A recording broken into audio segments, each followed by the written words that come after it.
The flip side of rights are responsibilities. It's very explicit to say when you have the right to take your photos, and this is why we develop this standing order to respond to those rights. But I'm also saying it is important equally for you to exercise the necessary responsibility to allow us to do our work. We admit and actually embrace the fact that you as the media also have a very critical role to play.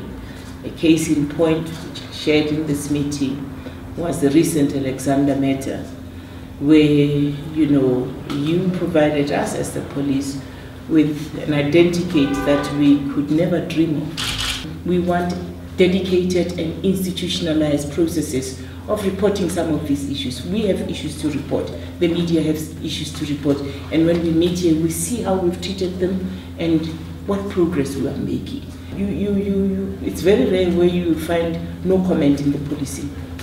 You would agree with me that you are no longer having a string of no comments. We do comment. We respond, we give you information. You may not get the information that you're looking for.